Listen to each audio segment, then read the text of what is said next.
Morning. Morning for me, at least. Okay, we're in Mark chapter 6 this morning. Before we get started, just want to remind you guys of our men's dinner that's coming up. So men's dinner is in basically 1 month. It's on November 14th, and tickets are going to be launched at the end of October. I'll send out more information the day I know when registration is starting. It's going to be awesome. Bobby Evans, who's the old GM for the San Francisco Giants, is speaking. He's legit. He loves the Lord, and it's going to be an awesome evening. We got great food.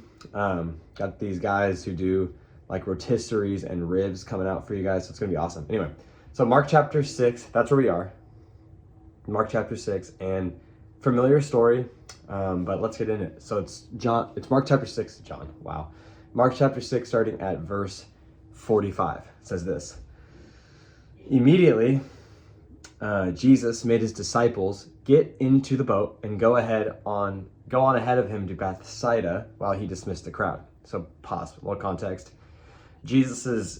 A lot of Mark's gospel takes place at the Sea of Galilee, which is kind of the region where Jesus is from. And I've shared a little bit, but basically imagine the lake a little bit smaller than Tahoe, just a little bit. And that's kind of where he does all his ministry. And he kind of like takes boats just kind of throughout and does stuff. So this whole section takes place on the Galilee. He feeds the 5,000. He hears that John the Baptist is beheaded. He goes into his own town and they kick him out basically. But this is where we're at. So he's in the Galilee and he's heading to Bethsaida. After leaving them, he went up onto a mountainside to pray. And then later that night, the boat, the disciples, was in the middle of the lake, and Jesus was alone on land. He saw the disciples straining at the oars because the wind was against them. Shortly before dawn, he went out to them, walking on the lake. He was about to pass them by, but when he saw them walking on the lake, they thought he was a ghost, and they cried out because they all saw him and they were terrified, as you could expect. Immediately he spoke to them and he said, "Take courage, it is I, do not be afraid." And then he climbed into the boat with them and the wind died down. And then they were amazed, for they had not understood about the loaves. Their hearts were hardened, so they didn't understand about the loaves and the fishes. And so their hearts were hardened. And when they had crossed over, they landed at Gennesaret and they anchored there. As soon as they got out of the boat, people recognized Jesus. They ran throughout the whole region and carried the sick on mats wherever they heard he was. And whenever he went into towns and villages and countrysides, they placed their sick in their markets, and they begged him to touch even the edge of his cloak, and everyone who touched it was healed. Okay, it's a lot here. But let me just say that the thing that stood out to me the most was this line right here. He saw the disciples straining at the oars because the wind was against them, and shortly before dawn, he went out to them, walking on the lake. This line right here. He was about to pass by them, but when they saw him, they thought he was a ghost, and they all cried out to him. I just think it's very interesting, and maybe you guys have seen this if you've read this passage before as well. I just think it's very interesting that Jesus just had he just didn't care. He's just gonna walk right by him. And I don't think that Mark, the writer, is just putting that in as just like a little, like, I don't know, like a detail that doesn't really matter or something, or like that Jesus didn't really mean it. Like, I think he literally was going to pass by them. He just was on his way. And it reminded me of two different passages in the scriptures. The first one, actually three. I'll share all three. It reminds me of three passages in the scriptures. And I think that when you start to see a theme, it means something in the scriptures, and this is a theme that God often does. So here's the first one. It's in Exodus chapter 33, and it's when Moses says, "Hey, can I see your glory?" And God says, or he says, can I see your face? God says, no, you can see my glory. And then it says that God he says to Moses, I'm going to pass by you. That's what he says. I'm going to pass by you. And then he does. He passes by him. And then Moses sees the glory of God. And same language, pass by. Another place is in it's in the story of Elijah. And it's when he asks, when he goes up to the mountain, you guys might be familiar, and where he's asking, where God starts to speak to him, and he's like, he comes out of the cave, do you remember? And he's like, okay, get ready to hear my voice. And then there was like a loud thunder, and then there was like a tornado, and then there was like a bunch of rain, and then it says God wasn't in the wind and the rain and the tornado, and then he says, and then God was about to pass by him, and he heard a whisper, something faint. So he was about to pass by. And then the final one is another Jesus story. So two Yahweh, two Jesus, two Old Testament, two Gospel. The other one it's the end of the Gospel of Luke. And Jesus meets these two disciples right after he's been resurrected. And he starts to tell them about the resurrection. And he kind of they don't recognize that it's Jesus yet. And he just tells them all this story. And then he's about to just be on his merry way. And then they're like, hey, do you want to come in for dinner? And he's like, yeah, sure, I'll come for dinner. And he comes and just sits down. And then they're like, wait, this is Jesus. He was about to just leave. He had no problem. He had no problem just not being noticed.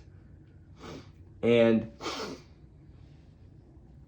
this story as well, where he's just about to pass by them, he has no problem not being noticed. And so here's kind of the point of this morning's talk is I think that you and me, we miss God a lot. I think that when we are not paying attention and we're not trying to see him, that we'll completely miss him. And it's not that he wants you to miss him. It's not that he's trying to be sneaky. I just think that he recognizes and he sees the loudness around us, and he says, I'm gonna operate in the quiet. And that way you have to pay attention to see me. And then when you see me, that's when you'll just be so blessed. You're gonna be blessed. And so I just think honestly for me, I was reading this and I was praying and processing it, and I was being convicted because I've noticed in my own life where I used to try to pay attention as much as possible and try not to dismiss little coincidences or try not to maybe make things normalized that are definitely of the Lord.